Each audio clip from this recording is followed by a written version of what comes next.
Welcome to RawPodcast. My name is Scott Harrigan, and again, here we have another show. Today, we have we're switching gears up, and we have Stephen Andrew. Stephen, welcome to the show. Councilman Stephen Andrew?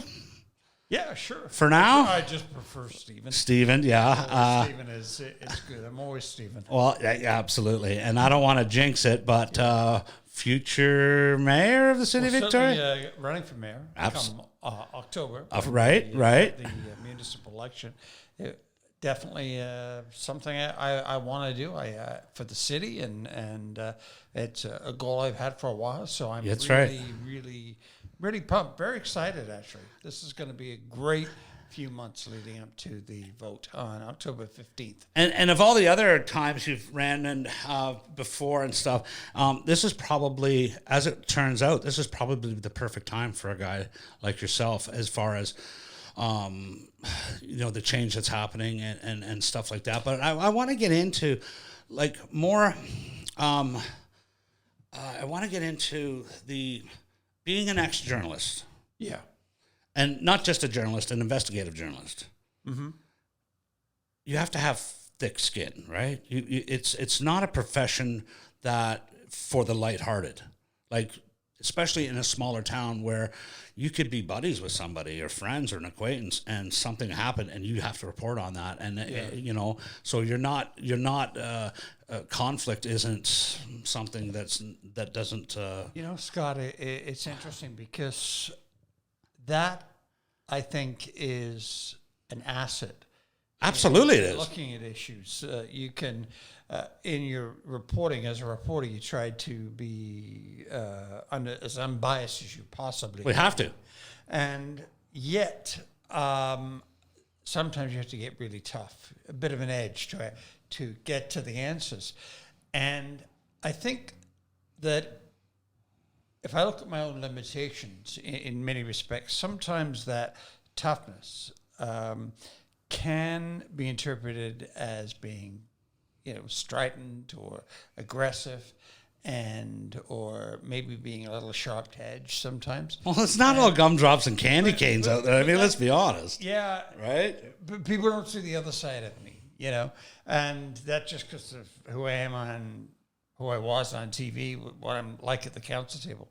And, if you talk to any of my friends, my people have known me for years, they'll tell you, if you talk about Stephen, they'd say, what's the one thing about him? And they would all say he's got a wicked sense of humor, which I do. I agree. I guess it's growing up in England, Well, it's that sarcasm, that banter, that, It's true. It is true. The British humor, like the Benny Hills and the, who sat on the stool? Who was that? Alan.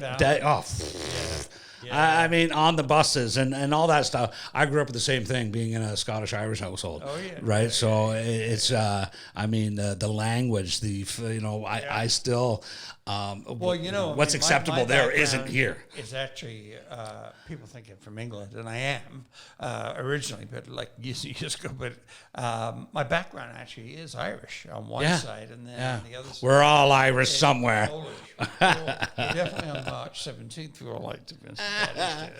What? But I just to carry through with that. My brothers. I've got three brothers. Yeah, and we get on the phone, or when we talk to one another, it's taking the piss out of each other. It's hilarious. Yeah. We do nothing but laugh. I remember when years ago, people will probably remember this, when I had cancer.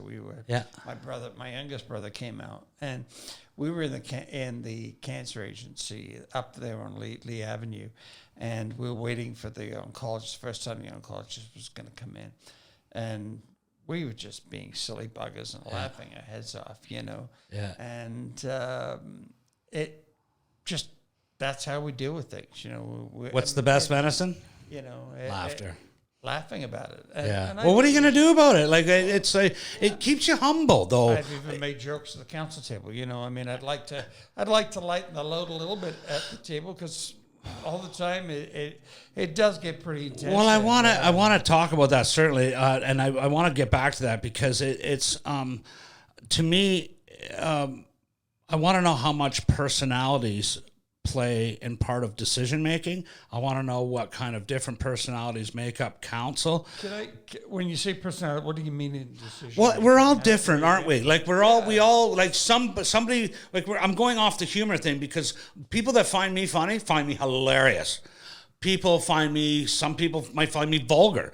Some people might find me too dark, but it's that personality where, you got to pick and choose your audience, I suppose, right? But eventually your character, who you are, comes out when you don't even know it. So if you're talking about stuff in a council meeting that's, maybe not as serious, I'm sure it's all serious. I don't know. Like, give me the political answer for that. But if something is, can you poke fun at is there something you can do, like lighten the moment, and where somebody is, that person who just is stick to their job. That's all they want to do, and that's they don't want to go off on any time. I actually would say that probably the times that I've seen everyone let their hair down. I mean, we were stuck in a meeting until I don't know what time. It was really late at night, and there was some pizza flying around. We took a break because it was a long, long day. Yeah, everyone was kidding around and joking and having some fun. It's nice. There's the human side of it, and I think that's what people forget. We all forget that. It's the same with police. It's the same with doctors. It's the same with anybody in the politicians. You've got to let your hair down. There's a human being there. People forget that. We do that even in sports, I've got to say. When we make the demands of, that GM or the coaches, and we armchair quarterbacks, well, it's easy. Start saying things, but that's a human being that's there, and the weight that's on their shoulders, just the same way as the weight that's on the 9 people sitting around the Victoria Council table, is extraordinary when you're making a decision. Nothing's black and white. Nothing is. Well, you're not going to appease everybody, right? And I'm sure you're not going to make everybody those 9 people happy, and then the constituents on top of that, the 300,000. So I will tell you that around Victoria, like the 90-odd thousand people that live in the city of Victoria, whenever you make a decision, there are going to be some that are unhappy and some that are happy. And sometimes you're going to make a decision that can make a lot of people unhappy. The difference I find... do your best. Of course, that's all you can do. But I get that, right? And that's not a political answer. That's not a whatever. And I want to talk about that as well. But I work for the city of Victoria, as you know. Yeah. Right?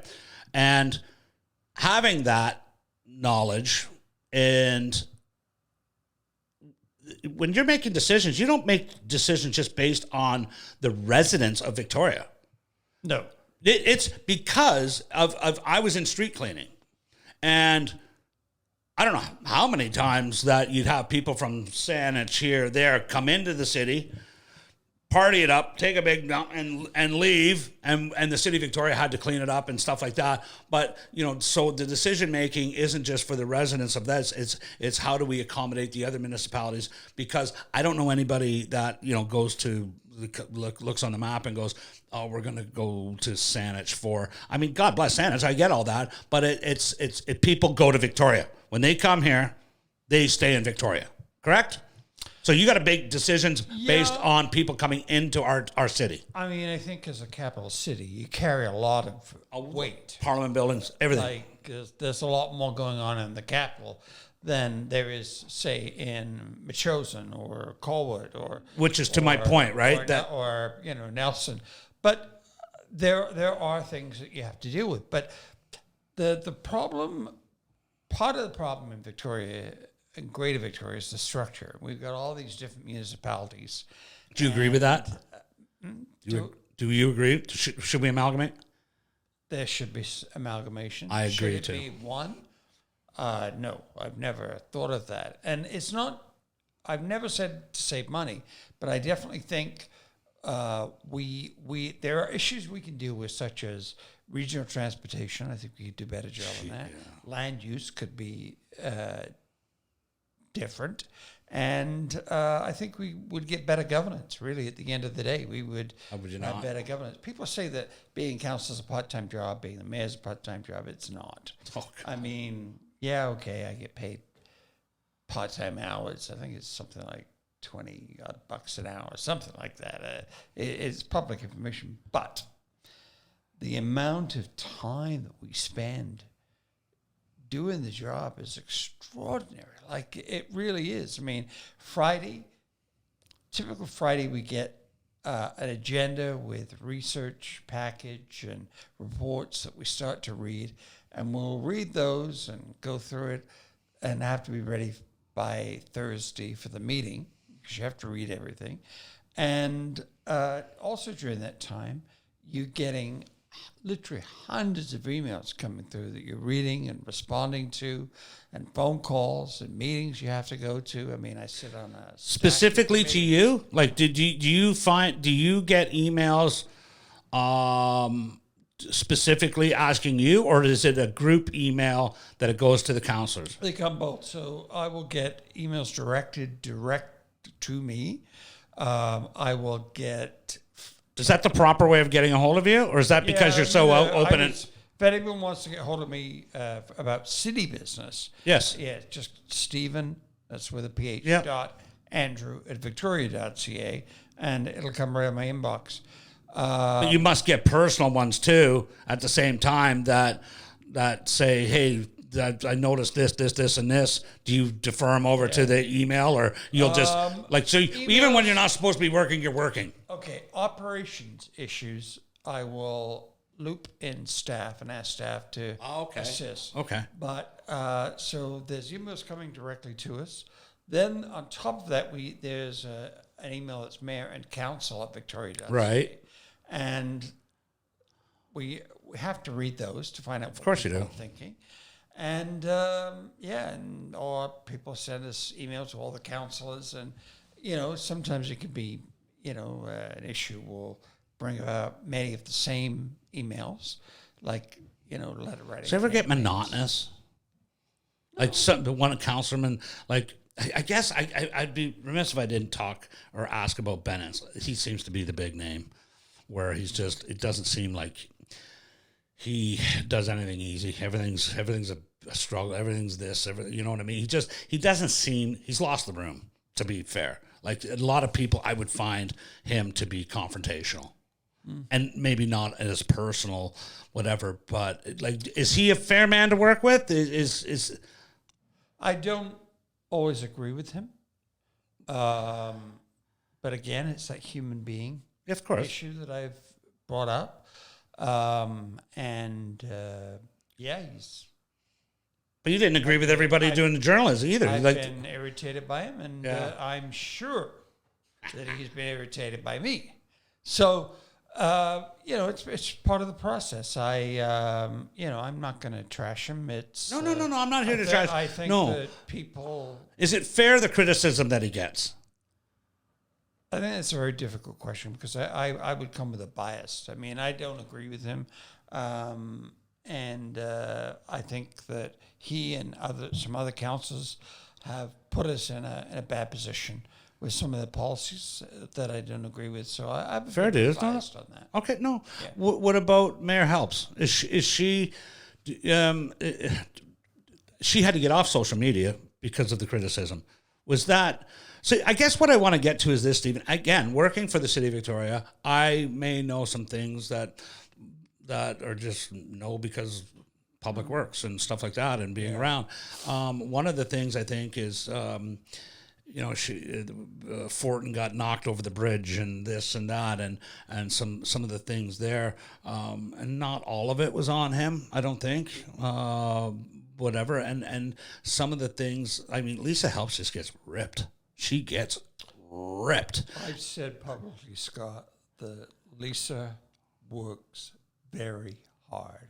Again, I don't always agree with her, but I cannot take away from her that she works very, very hard. Does she have a sense of humor?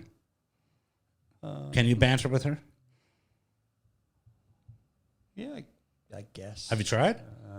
I've said things to her to try to make her laugh. And did it?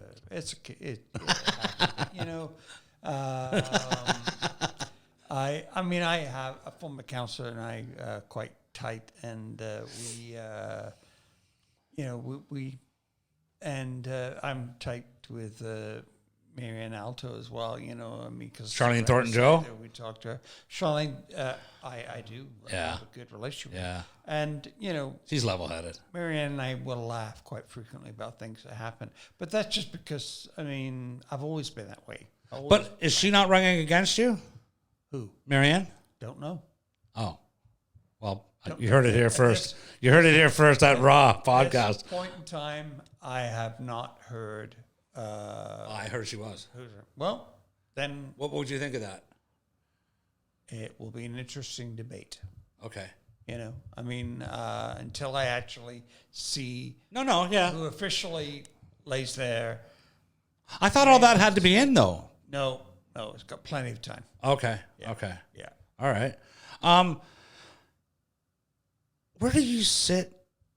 Left, center, right? Like, how would you just, is that even a thing? I'm a pragmatist. You know, I mean, people always say, oh, he's right wing, or, you know, I'll tell you, when I was in journalism, the left would accuse me of being right, and the right would accuse me of being left. And I was very happy with that, because it was just like, no one could tell what my politics are.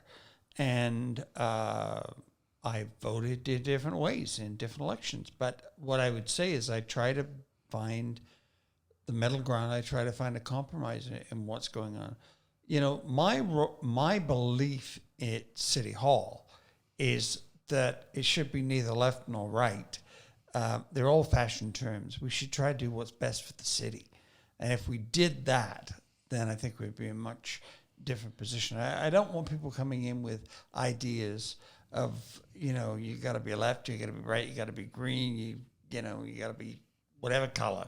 It's got to be a situation where you can do what's best for the residents first. Absolutely. Well, the city first, I think. Right. I mean, it's many residents, business owners there. Work and business, and, you know, people come here to play, people come here to visit. We got to city first, okay. You know?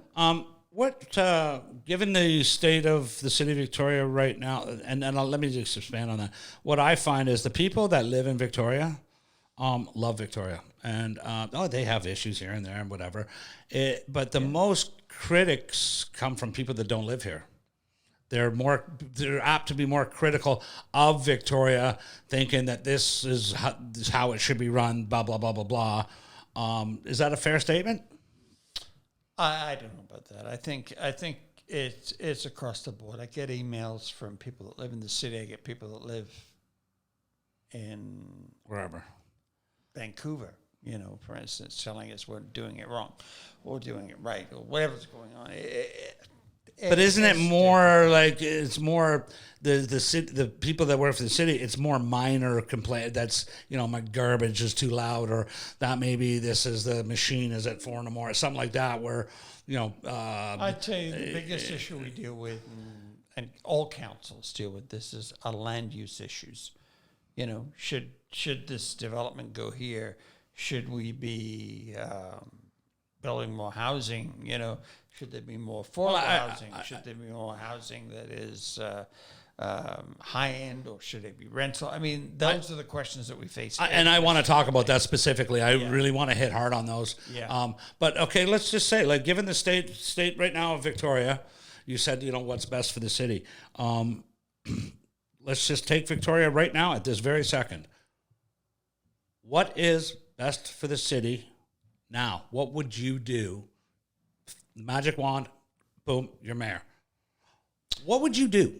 Well, first of all, and before I say anything, I want to say that the role of the mayor is only one vote around the table.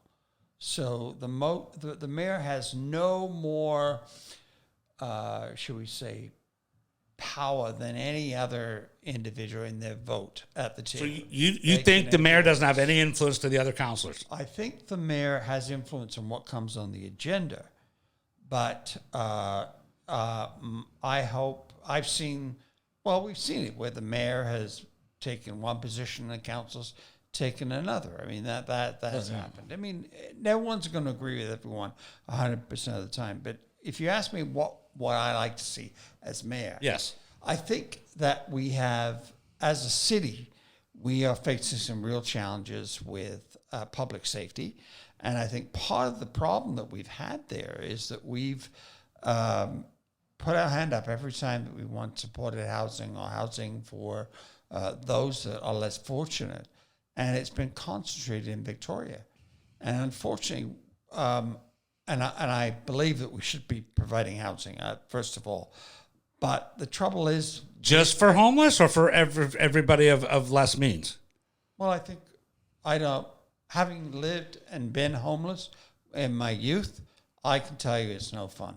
Oh, yeah, no. So we've got to help people, but it needs to be a burden or an obligation, I would say, a right that should be shared by the region, not just by the city of Victoria. How can it be? That's again like saying that all the homeless are born and raised in Victoria proper. It's just like saying it's just not. If mental health. And that's another topic I want to talk about. You're not telling me that everybody in Victoria lives with mental health issues, or there's a great proportion opposed to any other region. Not any other region, but I bet you there's more mental health people with mental health is only at the forefront. The services are in Victoria, right? Just in Victoria, or primarily in Victoria. So what we've got to do is make sure that it's accessible across the region. Right? Is that more policing? Is that more hospitals? Is that these Band-Aids buying hotels. First of all, let's squash that myth. The city of Victoria, did they buy hotels? No. Let's squish another myth. Let's squash another myth. Did the city of Victoria pay for all the bike lanes? Yes. I thought that came from fuel tax. It was money that came from federal gas tax and that, but ultimately it's a city project. Yeah. 100%. Yeah. Okay. All right. See, I didn't say. I'm learning something now because that seems to be a bone of contention as well. It is a bone of contention. I think are you allowed to take them out if you become mayor? Would you? I am asked this time. I'm not going to sit here and tell you that I am thrilled with everything they've done with the bike lanes. I'm not going to rip them out. So if anybody thinks a vote... No, that's a fair question. No. A vote to rip them out. But what I will tell you, there are some areas in town where we are facing some challenges. I don't always think we have, and I say we as a city, that includes politicians and staff, have got it right 100% of the time. So sure, if there are issues that need to be looked at, let's look at them and adjust to make it work. All it would take is one water main break up and boom. We're going through the city, looking at infrastructure that needs to be improved, we're doing roads at the same time. So, like Government Street is a typical example. If you look at Government Street now, there's a lot of work, a lot of construction, but they've been not only dealing with the road issues, they've been going underneath and dealing with the infrastructure. A Street. Underneath the roads, And that's going to have to happen across the entire city. Yeah. Sometimes you can dig it up. Sometimes you can replace by using tunneling. There's all different approaches to it. So I have to say, and with present company excluded, all of the staff are fantastic. Oh, we're going there, are we? Well, how long are we into this? 24 minutes, and the gloves are off. Let's talk about labor relations, shall we? Present company. I will tell you. What is my reputation like down there, anyways? I have no idea. Okay. Do you have access to that file? I'm teasing. I know. I'm only kidding. I think I can tell you what it is. They are. We have great staff. I have not met anybody on staff yet. Staff being management? Anybody. Oh, okay, yeah. I walk down the road, the guy's digging a hole. I chat with them. The guys that drop off the garbage, I chat with them. The boys care about their job, I'll say. And Parks, both. I've seen it. Yeah, they do care. I was walking across the street the other day, and one of the parking ambassadors said to me, "Hey, you okay?" Yeah. And I went, "Yeah." And he goes, "Oh, you took a bit off." Yeah. And I thought, wow, how decent of them to. No, it's something. There's a lot of good men and women down there who genuinely give a shit. Yeah. Unfortunately, it's not received at either a manager's level where you got to stick your hand in somewhere. But that city has that knowledge, and I will say this: that knowledge of the men and women on their jobs, and just how they know, like. Don't dig here. The water might be coming out here, but I know because I fixed this 2 years ago, it's down here. Well, the tech guy, outside engineer, no. I'll dig where you say. You're the boss. Only to have to fill it in again, right? Well, so I'm just saying the knowledge. Scott, I wouldn't. I don't. No. I'm just letting you know. Like it's these are just to echo on yours. Is that yes, you're right. There are a lot of like.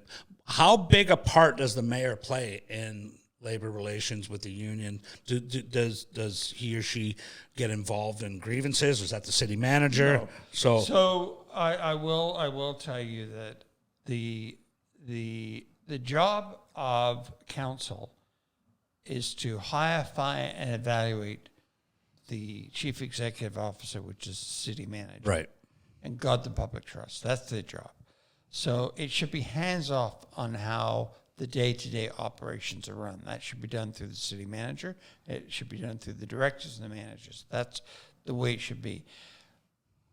We have a human resources department, as any corporation, and you do not want the politicians sticking their nose in. Their fingers in, actually. I think the expression someone said to me is, nose is in, fingers out, which I think is fair enough. Doing. So, we do get into, we'll get reports of things that are happening, only if they're going to really affect the day-to-day operations. But I'm just trying to think if there's anything. Like we do, every time we meet, we go in camera. Well, you would have been, I don't know if you were a counselor then, but you would have been on the Monty's fire. I know it's before your time, but I will just, school you in the fact that that's where the top dogs came in at that point. And it didn't go over well. It was just like, it was just it's one of those really big fires. Well, again, I won't comment on it. No, you can't because you weren't there. But I'm again, that's like I know for a fact that there is at times you do have to come down at that point. I would rather, and I think that there probably would have been interest in what had gone on there just because it was a significant landmark in the city, and was out of control. Staff going over, and then what's going to come in there. What is going to go in? Presentation the other day. Coffee shop. It's in Confidence, but I was like really excited. Okay. I don't think it'll come this council, but I think it'll come to the next council. Okay. So really, I try to deal with policy issues. No, I understand that, but we talked about a couple of things that opened that door, and I just wanted to explore it with you. I want to talk to you about. What does Danny think of all this? Danny, my partner? Yes. Totally 100% for me doing this. He's behind you? He's totally behind it. And, do you know what you're getting into? Yeah. Yeah, he's experienced it. No, you. Do I know what I'm getting into? Yeah. Oh, yeah. Fully? Yeah. So okay. I watch what's happened with Lisa. I mean, you got to realize I covered I know that. That's why I'm asking. Years, and did I ever think I'd be in this position? No, but people say to me, what's it like being on council? I love it. Do you really? I love my job right now. I mean, I will tell you that yes, there are challenges. Yes, the mud gets flung at you. Yes, it gets personal. But there are times when we get what I would call wins, as in wins for the city, and I go bouncing off home, or I'm thrilled because we've achieved something, something's been improved. People have got some housing. We built some new housing. We've approved something that's been really productive, and I'm like, there is a satisfaction to it. One of my jobs one time, Stephen, at the city was I had to go work in traffic at City Hall upstairs with Rich and great guys, just great people. And anyways, I had to get a radar gun and go to side streets and school zones and gauge the speed of traffic. And it was solely to put speed bumps. And I thought, oh, okay, whatever. Like, Monday, whatever. It was probably one of the best things, the most enjoyment I got, because a year later, I'm driving down those roads, and it was because of what I did, or the reports and the figures that I handed in, that council or whoever they put a budget in. But something so it was cool to see my work out on the street and then helping kids in school zones. And I was amazed at how fast they go. I've talked to a lot of staff and management, and I believe that everybody who works for the city has the same impression. They just want to see a city that's well run, and they take pride in it. I believe. Oh, no, I'll tell you firsthand that they do. I believe it 100%. I'll tell you, again, it'd be like council. Does everybody get along? Nah. But I can say this wholeheartedly, is that the relationship that the people, the worker, the union guys and girls have with the residents, I don't know if it's the same like it used to. We used to have milk bones in the sweepers, and we knew every house with a dog. That all stopped, but it's if we were to all get sick at the same time or something, you would notice it. Yeah. You really would. If the manager, the supervisor, they wouldn't be like, "Hey, where's Buddy?" They wouldn't he could disappear for 6 months. It's the guys on the ground that just know it so well, and they've been doing it so long, that it's that relationship with the residents. It's like I specifically asked you a question to say, do you get calls on your personal cell, or whatever messages? Yeah. If we were to get that, our phone would be going off 24/7. We do, and it may be because there's noise, or I've had construction complaints, light complaints. Raccoons pooping on property. I'm not kidding. No. They come out of garbage cans. Yeah, it's part of the job. You deal with it. But it's great. The one thing I've tried to get out, I've been out with, I've had a chat with the fire department, bylaw, police, and one of the things is I want to go right along with the trucks with the guys that pick up the garbage. Do you? Yeah, I want to go, and we said we would do it. I just hadn't had time to yet. Yeah, hope to get it before. That's changed now, as far as how they do it. I want to find out what. Good for you. Different jobs. Good for you. Not because of I think we can be an expert, but here we are sitting around the table making decisions. Do you have your Class 5 with air? Well, no, but that's not hard to get. Sit in the truck and someone can drive, or no, that's not allowed. But it used to be allowed. I want to go and good for you, Stephen. It's important. Do you want to be hands-on? Do you want to get in that hole and fix a water main? Like, honestly, fair question. Definitely. Well, I would go and have a look. Okay. I am trust me, I am not an expert. The one thing I do know is journalism and communication. Yeah. All the other stuff. Yeah, but you're willing. We have to be, right? Yeah. Shit. Are you just saying, is that a political answer? What? That you would be willing to go out with the boys and the girls and anytime. Good for you, man. Yeah. That's impressive. If everyone's got my email, if they feel they need to. Yeah. I think that would help a lot in seeing firsthand just what it's like when it's the water's pissing out of the ground, or there's after Santa Claus parade, or after one of the biggest compliments that I got in street cleaning has changed so much, but is that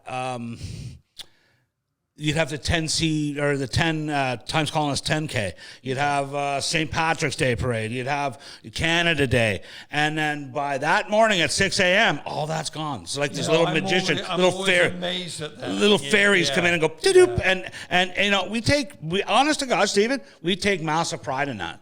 huge amounts of pride that we can go in there and make it look like there's nothing happened. I want to give a shout out to some staff now because absolutely. A couple things that I've seen over my time there is, first of all, the bylaw and the challenges that they face. Oh, they've had it tough. They've done a great job. My buddy got run over there. So the other one that I think has been amazing is the cultural staff did a great job. Parks, top notch. Program together. Top notch. Roads. The guys in the parks department have top notch. Just really gone over and above in some top notch challenges we had. Pekin Hill Park, the rose gardens, the irrigation, the this, the that. It's people don't see that. People don't see that. Because it just runs smoothly. Well, you wouldn't know. That's what I'm saying. If we all took the day off or whatever, got sick, you would know. You'd have a big difference. Roads, to me, they're just a bang up crew. One of the that's where you want to work if you're working in public works. We're investing more money. I just was in a meeting the other day with budget meeting. We were talking about Director Belafontaine, who's in charge of Public Works. We're really increasing the amount of money that we're putting into upgrading roads, like a lot of money. Yeah. And, nice. I do hear a lot of complaints about potholes. Yeah. But I am told that we are putting more money into trying to fix it. Yep. So I give him credit for that. Someone's out there patching those holes. Andrew Watson, I can name all the boys on those crews, and they've been there a very, very long time. Awesome. Very long time. And that is one department you strive to get to. They just do everything right there, right from the manager to the supervisor. They get it. Yeah. They really, and they're great guys too. So when I say guys, by the way, I mean in a no, of course, yeah, no, of course, and I know and you got to say that nowadays, right? So we have to. It's important. No, I get it. I mean, otherwise, they are. They just do, the whole thing. But yeah, that's cool how you recognize that. I don't know of another mayor that not to jinx it, but I don't know of anybody. I've been there a while, and I don't get those, or you don't hear it as much. So the fact that you do now, and I hope you mean it, Stephen. I really, truly hope. I genuinely hope you mean it. I do. One of the things that I've asked people around City Hall, there's this protocol thing. They always go, Councillor. They always call me Councillor or Councillor Andrew, and I keep saying to them, please do not call Stephen. Me Call me Stephen. Yeah. It's difficult. We have a protocol. I get it when we're in the chamber and meetings. Yeah, of course. Mr. This. Yeah. But, I prefer being called Stephen. And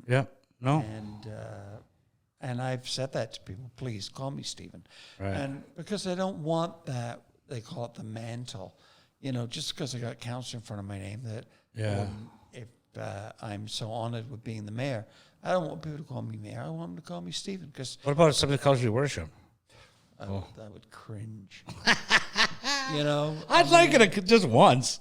I mean, just once somebody would say, refer to me as your worship. I mean, just once. That's just me, though. Well, for the rest of this interview, if you want, for the rest of this interview, Stephen, if you want to call me your worship, if you were honorable, someone wrote to me the other day, and I was like, that's very sweet. But I mean, we're all in this together, Scott. All of us, the residents, the business people, the staff. And I am no better than anybody else. I hope that for my job, I hope I hope you do become mayor, and I actually genuinely hope you never lose sight of that. Because we are Facebook friends, and we were going to do business together at one time. Remember that? Now, are you sorry you didn't do business with me, given what we're sitting in right now? You've done a really nice job. Do you think that you missed the boat on that, and then you had to fall back to politics and become a mayor? Do you think do you kind of wish now that what I would say is to anybody watching this that you are a character. You are, and my dad used to say, "You find me as you find me." That's it, and that's what are you going to do? Who else are you going to be? I mean, this is probably the most unconventional chat I've done with people for a while. Are you uncomfortable? No, not at all. Have you been on TV before? You've done? You're not you're not uncomfortable with the camera? It's I much prefer sitting down and having chats. When people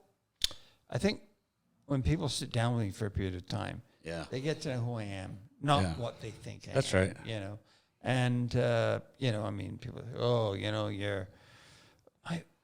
when my mom was alive many years ago, she came in, she goes, oh, I met somebody in the airport, said they knew you from years ago. And I went, oh, yeah. Who is it? They said, well, I wouldn't go say hi to him because they thought that since you were on TV that you wouldn't talk to him. And I'm like, oh, God, that's not how I know it. That's not me at all. I've got, that's not how I know you anyway. I've got friends from, when I was 16 years of age that I still have, I'm always, that's just who I am.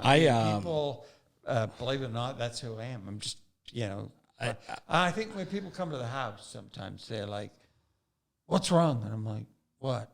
Yeah. Well, you're not like that guy on TV. And I'm just like, I would kill myself if I was that 24/7. I like to. That's why I do it this way. Like before the cameras and mics went on, Stephen, like I just said, this is my platform. I'm not going to change. I want my shows to come off. This was designed this way, to come off like having a pint or, just, shooting a breeze or wherever. So I'm glad you recognize that. And I certainly, that's how I know you as well. And I think a lot of people, being that I've done this for a while now, I think a lot of people, your favorite TV personality, your weatherman, getting them off air, then the F-bombs or the what how it did. No, I get that too, but there is a different. It's okay to be yourself around. Pick your audience. Well, you got to realize that when you're on TV, even talking to you now, you know that decorum. You're animated. You got to be animated, but if somebody was with me at the house, they would see. He's that way. I get excited about. That's having breakfast in the morning with Danny. We're two of us are talking, or I may be very quiet. Well, that's why I led off with the question I led off with, is because the investigative journalism and being in a small town and having to report on people that you've known for years, or I have always found that. It's a certain kind of person would do, or the difficulty behind that, because we've all screwed up for one. Like, let's be honest. And there are people in our community that have screwed up, and you're shocked by it. Some you aren't, but that still has to be reported on. I had a couple stories this week, Steve, that I didn't run, that I should have run. But I'm not going to run. It's a judgment call. Well, it's just, I don't see the benefit. It's not going to help. I would much rather sit down and chat with you for an hour and find out, whatever. So what I think too is that people what they're going to get out of this is, the biggest hurdle is like, well, that's just what politicians say. And you can't argue, but I will say this, and maybe I am advocating for you. I've known you a while, and I will say that I know you to be like the person that you said you are, right? So good on you for that. I've watched politicians and reported on them. And what makes a good politician? Well, I hope they care. That's the first thing. I think that's about what makes anybody good in their job is, do they care about what they're doing? You genuinely love what you're doing right now. I love what I'm doing. Why? Because you get to be involved in the change. You get to see growth. You get to. I really believe that, most of the time we're advancing the city. We're making it better for people. I think that right now, as why I'm running is because I think that we either need a bit of a change in policy, we need to make people feel, we need to restore some faith, because there's, I think, some distrust. That's fair to say. So that's fair to say. I want to bring it back. I try to engage people. What don't you like about it? What don't I like? The bickering? It's few and far between. I don't know about that, Scott. The hours? Nope. That's not an issue. Boy. Trying to do your best and having it not understood? Being misunderstood? I'm not putting words in your mouth. Being misunderstood is Would that would get to you. That is difficult. The personal attacks. Personal attacks would be one. Can be awful. Sometimes. Vicious. Like, and you. Vicious. You know, personal? Very personal. Like, I can't even. There's been a couple of phone calls that I've had to keep. You know, that at your home?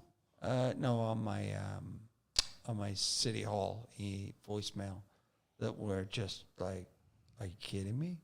How do people talk like that? You know, and what they don't realize is get to see their number. We know who they are.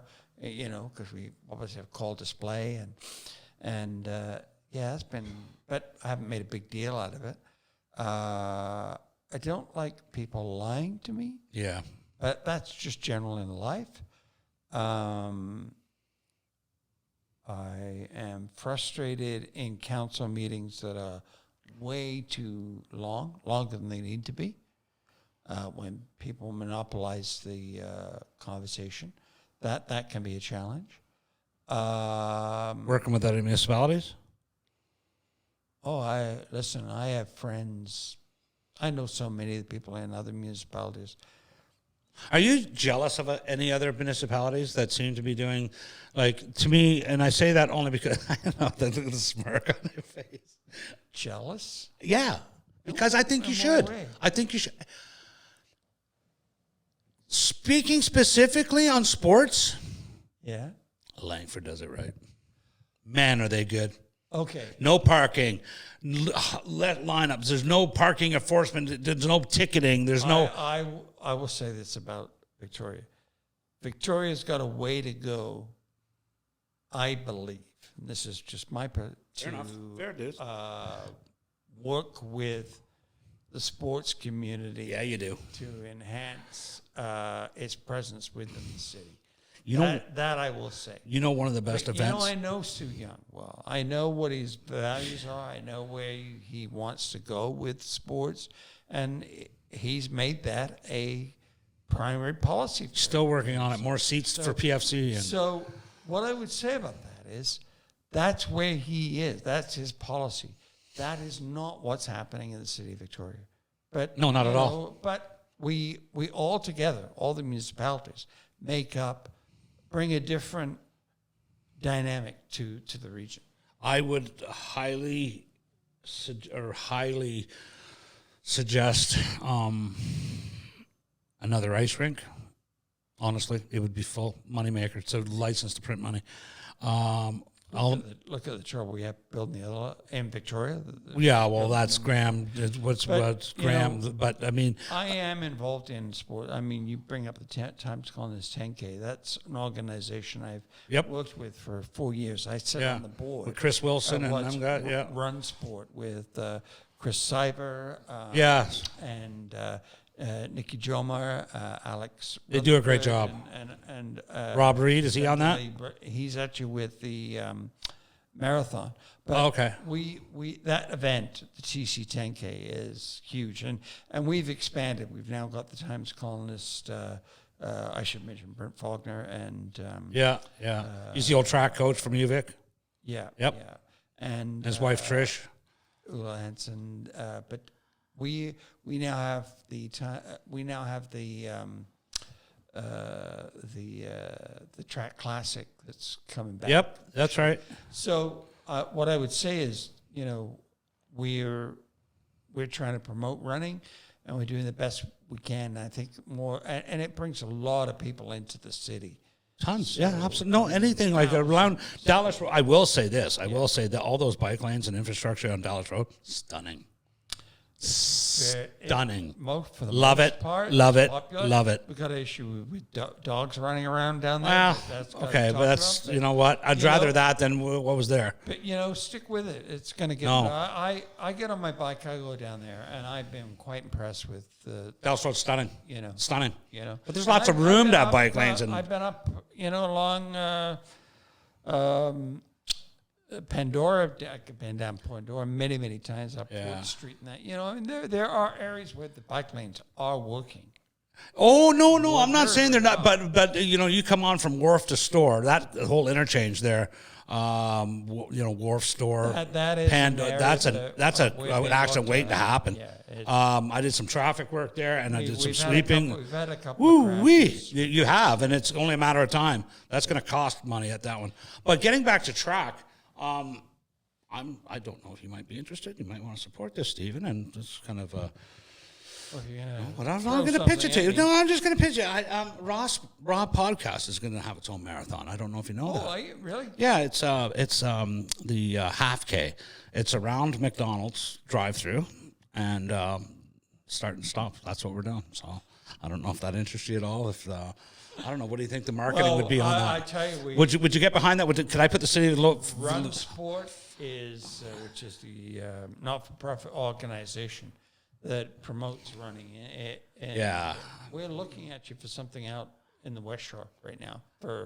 I'm not much of a runner, clearly. However, neither am I. No, but, I do know it does just from the. I don't know if you know this, but the part of the city workers' jobs as well is when they have these 10Ks and these marathons. Do you know that the runners just strip down? Not naked, but they will start with layers. Guess who has to pick that up?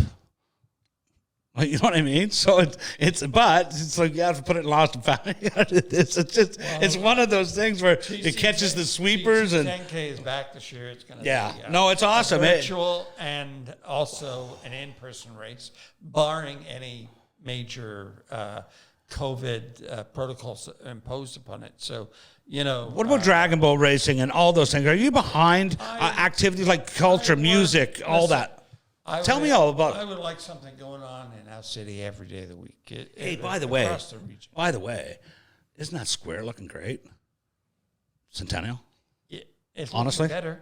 Honestly? Yeah. The most compliments I've ever seen that square get was at Christmas when I live in when the lights it's stunning, right? Good job. Yeah. Good job on that.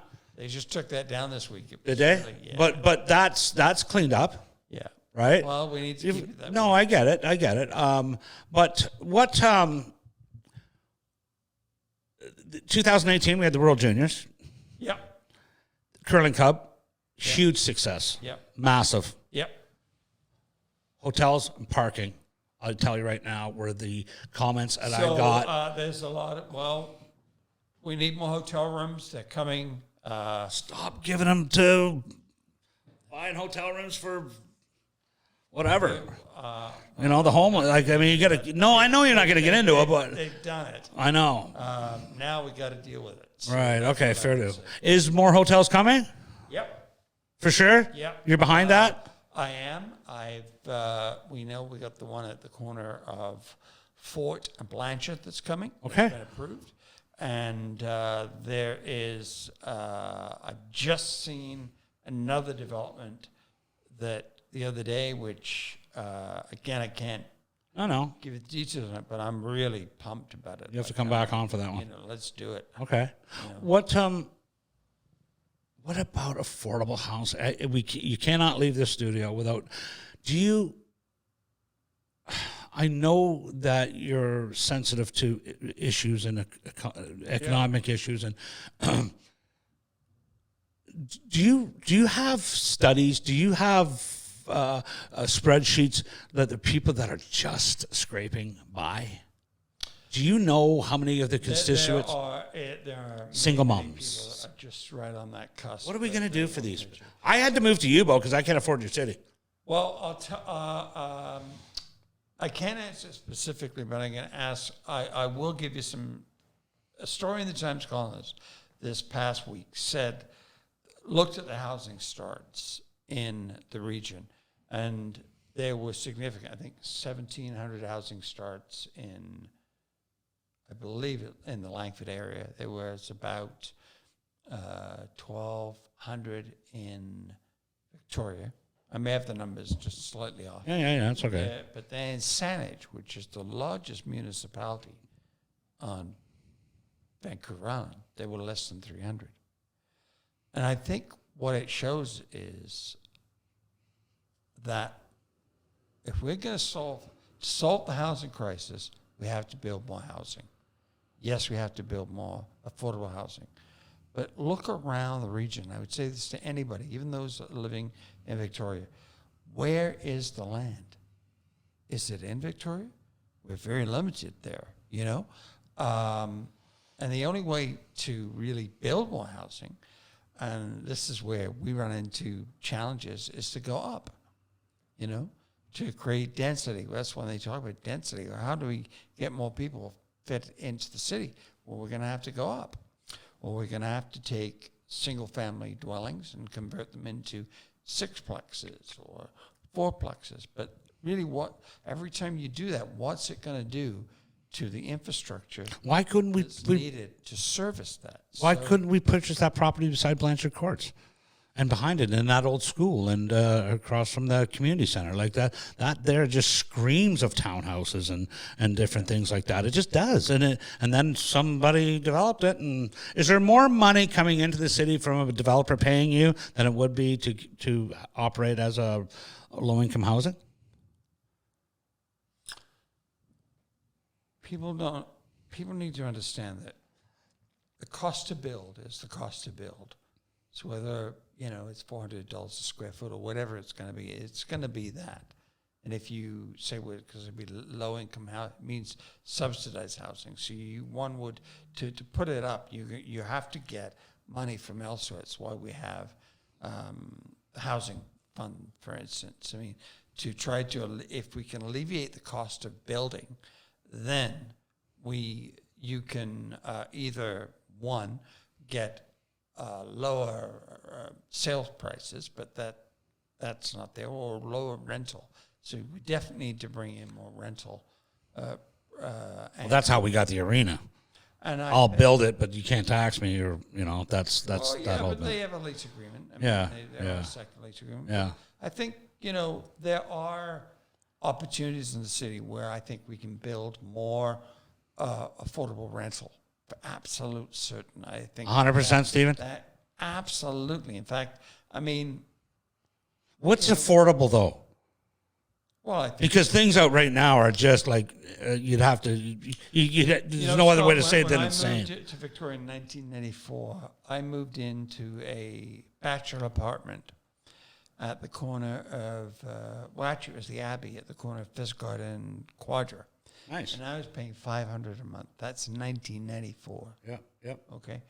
I then moved to Walk Street, which at the time we were told it was not a good area. I never found that, but anyway.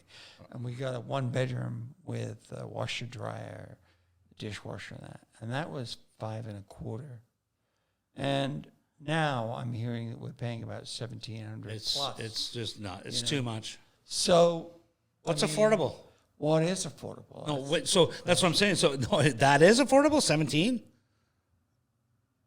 No. No. Oh God, no. I mean, what's attainable and what's affordable?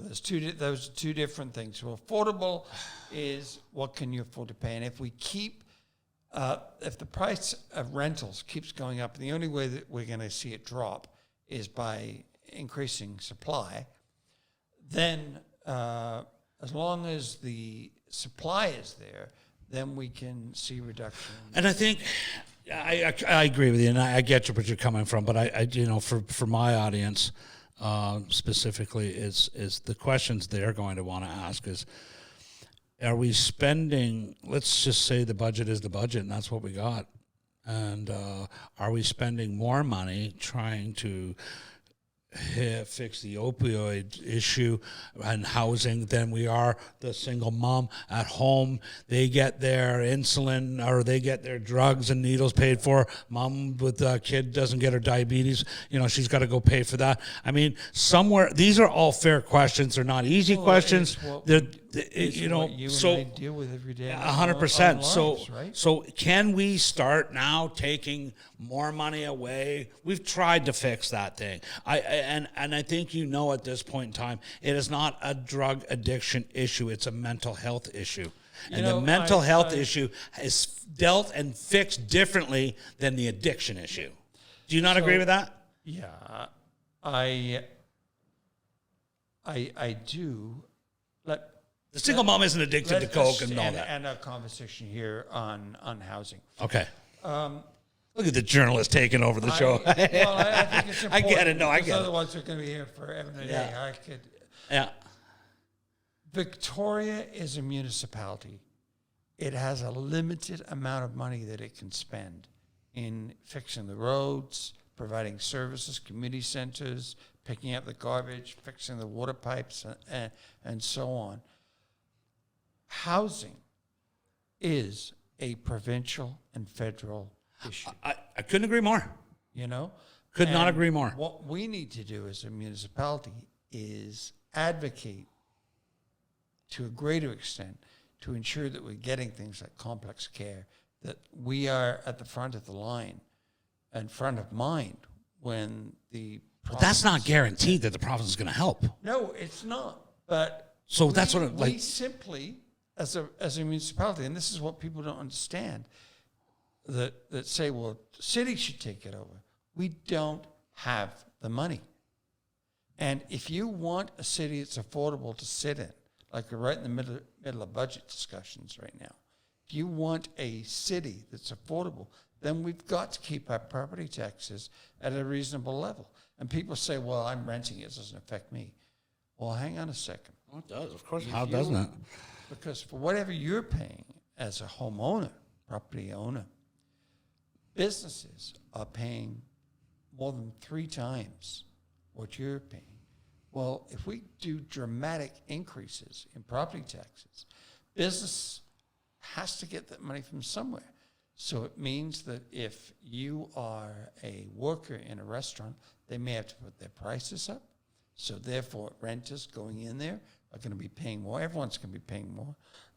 It's economics. Or they may have to trim their costs, and we've seen it time and time again with the pandemic. They go to labor, cut the labor, and then, of course, then they don't have enough labor. So property taxes in the city of Victoria, rose any by municipality, it went up by $240,000. will affect everybody. Right, I get that. Whether it's someone who's coming here to play, whether it's someone who rents, whether it's workers. So we have to do our best to keep them in. So what's the point if you're already putting money in the pocket of the province and the feds? It's like going to a football game and going in and you pay $20 to get in. When you get to the seat, they say, well, that's another $10. Yeah, you'd get $15 for a beer. You get angry at that. It's the same thing here now. So we're already in our provincial and our federal taxes paying to provide more housing, provide more mental health services, and so on. So let's encourage more in that regard. They have the ability. They also have the power. They also have the legislative authority to deal with this. We do not as a city. So but you're a corporation. You're not. That's not a scapegoat. Right. We are. It's the reality. Right. We just simply don't have the money. If we did, I'd be there and say, hey, let's go throw the money on the streets. Well, let me ask you that. Okay, well, then we'll finish up on that, and then we'll just get to policing and one other topic, as long as I can keep you here for those 2 little subjects, and then we'll move on. Is the money, as you know it, being privy to being a councilman, is the money right now in the middle of budgets being allocated properly as we speak? Is it the proportions of money going to the right spots in the right amounts. So as we are taping this, yes, we still have another meeting, which will be on Monday. And what I would argue is there are areas where money has gone that I do not believe they should. Fair to thank you. Yeah, good. I'm glad you said that. And there is going to be some requests for money in that area. Okay. We still haven't dealt with, good segue into policing, a request for extra money for policing. That didn't get done? It's not done yet. Did it get ugly last meeting? Monday. You had a meeting last week on it. Yeah. Got ugly? Eh.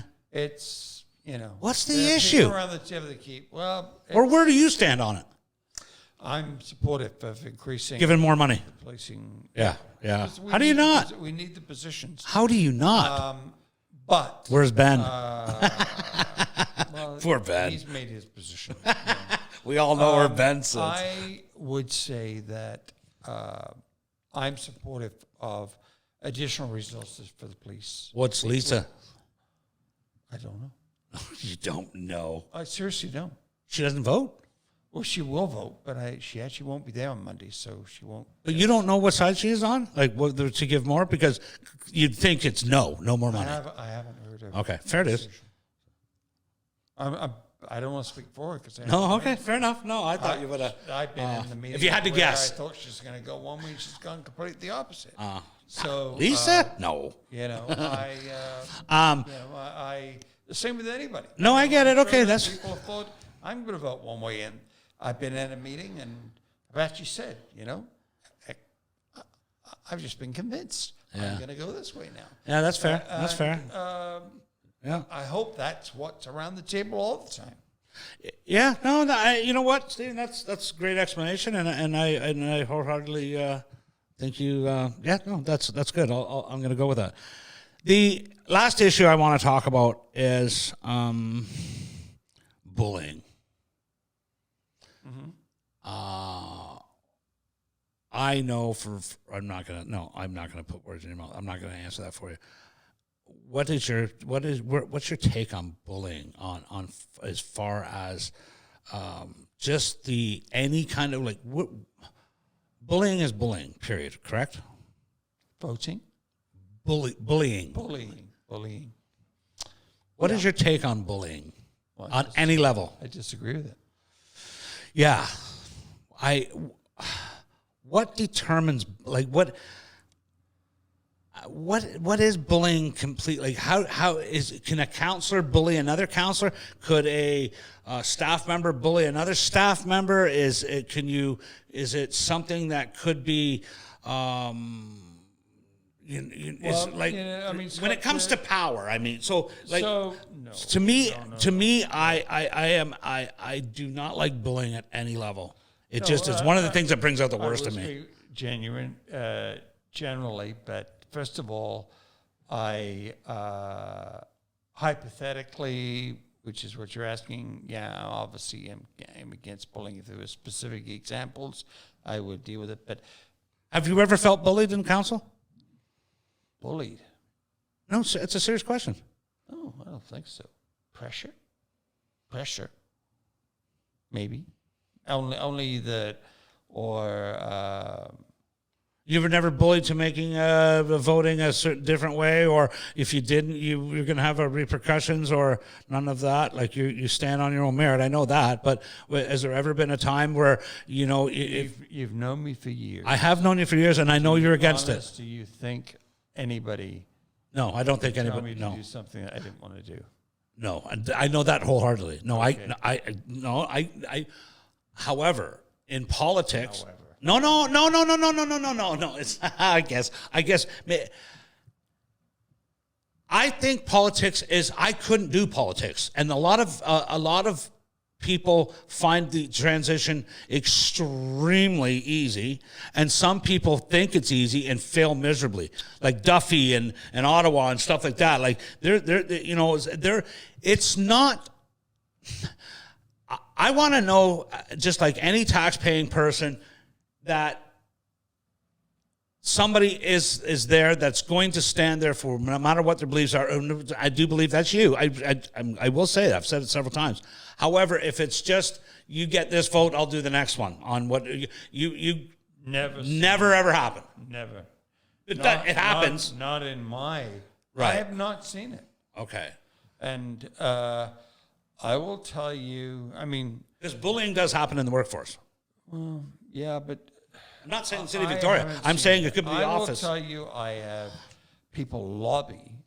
Lobbying somebody is not bullying. Like lobbying. No, I can see that. Lobbying is people come to me and will say, "What's your take on this?" And I will tell them. They won't agree with it, and they try to convince me otherwise. But that's okay too. But every time anybody says anything, whether I'm agreeing with their position or don't, I learn something. Yeah, I always do. So no, I haven't seen any bullying. In fact, I would say that we seldom talk. We're not in the. That's been my biggest surprise that we haven't. Well, you don't talk outside of chambers? Outside of council, very, very rare. Really? Very. Well, that does shock me too, actually. Yeah. Huh. I would expect we would talk more about it. Okay. I used to meet with Lisa every 2 weeks to have a half-hour conversation. I don't do that anymore. But no, okay. No one's gonna persuade me to do something. Oh no, I know. Want to do. No, But why do people think politics is such a sneaky, like maybe they've had experience in that. Have you? Covering it in journalism? I've seen behaviors where a politician has done something that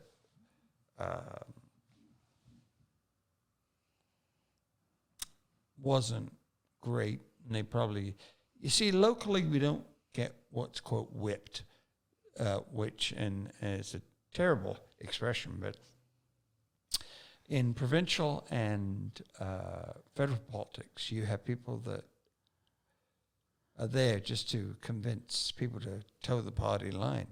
But in municipal politics, there is no party line. Excuse me. Yeah. So, yeah, no. I don't. Okay. Well, we got to end the show. I got to get up to Yubo and have some dinner because you don't feed this temple, just on Tim Hortons. But before we leave, can you give me a story, anecdote, whatever, from your childhood that you still remember today that you find absolutely hilarious? Yeah. Well, it actually, I hope my brothers would cringe if I tell the story, but no, cringe. So my mother was very gullible. Like, I can't tell you. In England, when I was growing up, it was a different world. So if you had to make a phone call, you'd go to a phone booth, and you'd have to put money in. And you had to put money in the TV. Money. You put money in. Yeah. Or the phone. You put money in or into the phone. And my dad called one time and convinced my mother that he spoke French. I don't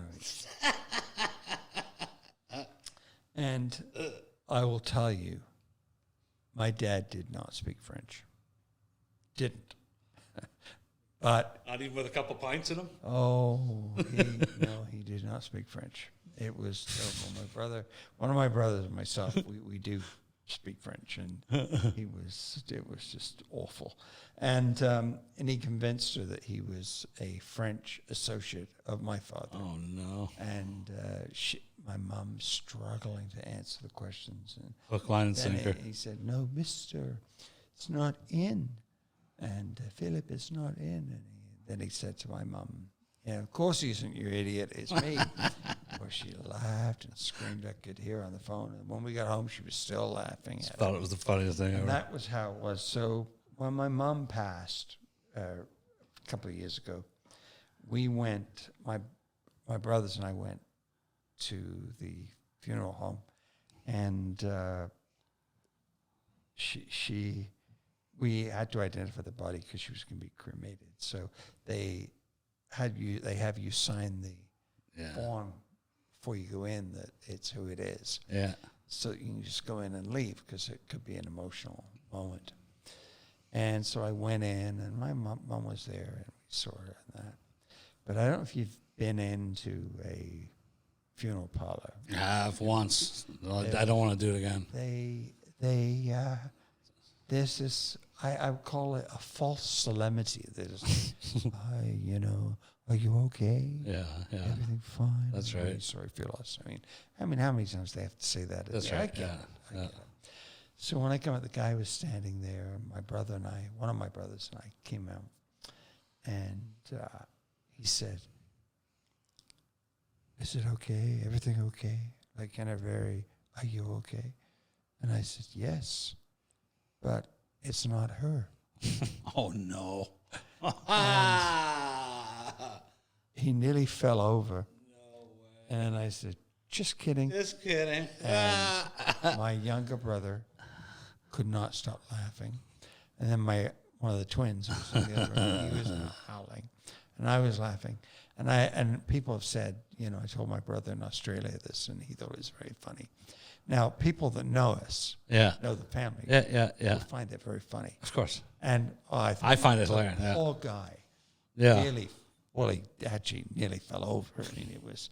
But it's like losing your wallet, panic for that 2 seconds. Panic, But my mother...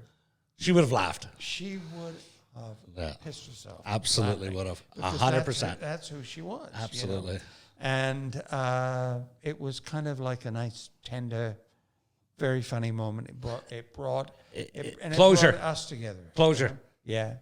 It was. Really that's awesome, Stephen. Thanks for sharing that. I'll tell you mine real quick, and mine is around everybody loved my father, Tommy. He played the accordion in the squeeze box, never worked a day in his life, and drank, and he had everybody loved Tommy. He's not going to win Dad of the Year anytime soon, I'll tell you that. And he died when I was 12, but anyways, he life of the party. No job, paid for everyone's Browns. Last of the big time spenders. Tommy. But what he would do is he was very musically inclined. And my mother had 2 jobs, and I was very young. But given that I was aware of my situations back then, it's like I was an adult, and being that I'm 10 years younger than my next sibling, and they were all gone and doing whatever, it was I had to grow up as a 3-year-old, as a 13-year-old. You know what I mean? It was one of those. Yeah. And humor, I picked up on at a very sarcasm, that subtlety of that. We used to have a dog, an Alsatian, a German Shepherd, and his name was Duke. And I don't know why, but Duke loved my father. And he would come stumbling, steaming home drunk, and Duke would, not kicked on purpose, but just falling down. And Duke was always there, or whatever. Anyways, his thing was to come home with all his mates and get on the squeeze box record. "Come on, Tommy, geez a wee tune, Tommy. Come on, Tommy." And he'd say, "All right," and he'd be, "Flower of Scotland," and the dog would be, "Arr," like this, and you could hear my mom, and she was upstairs, and you could hear, and she would take a couple of steps out of bed. Tommy, chuck it. I've got work in the morning. You're on the dole. Enough. All right. 2 seconds later, where will you be? Dog's howling. Mom's out of bed again, takes more steps. Now she's at the top stairs. "Tommy, see you. I'm going to kill you. Enough. Chuck it. Tell your pals to go home." Yeah. I. This went on. She was halfway down the stairs, but she was getting angrier and angrier. I'm like, this is going to explode. And the last time, calm as calm could. My mother's just this little tiny Scottish woman, and she is a fire plug. just like you just would not want to piss this woman off. Calmly comes down over the stairs. And I'm like, why is she so calm? And she walks down and she goes, Tommy,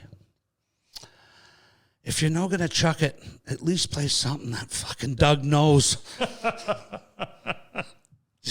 As a 3-4-year-old, I don't know how old I was, I thought that was the most brilliant application of humor to be that calm. And she won simply because it was the best line of the night. Yeah. And the boys appreciated it. Yeah. As drunk as my old man was, he thought, I can't top that. No. Point taken. Yeah. They got up and left. He passed out. She went to bed. Awesome. And I thought, that now that's how you get out of situations, humor. Yeah. So given that European background, that whole... I just think it's just unbelievable and wicked. So, well, listen, thanks for your time. Thank you, Stephen. I really appreciate it. If anybody wants to get in touch with me, just go to my website, stephenandrew.ca. Okay. That's with a PH. And you'll keep us informed of the way the election's going and when you're going to. Absolutely. Yeah. Okay. People can reach me all the time. I'm forever sitting in my office answering phone calls. Got it. So I'm very happy to do that. And again, thanks very much. It was an absolute honor and a privilege having it come on. So that's great. Well, folks, that could have. It's one of those shows you just could have gone on for a bit there, but privilege having Stephen Andrew on. I know him of a man of character and honesty, and I've known him a while. So I hope that came across. As well, and some questions. And if you have more questions, you can put them in the comments below and stuff like that. But thanks for joining in. I really appreciate it, and we'll see you on the next one. Good night.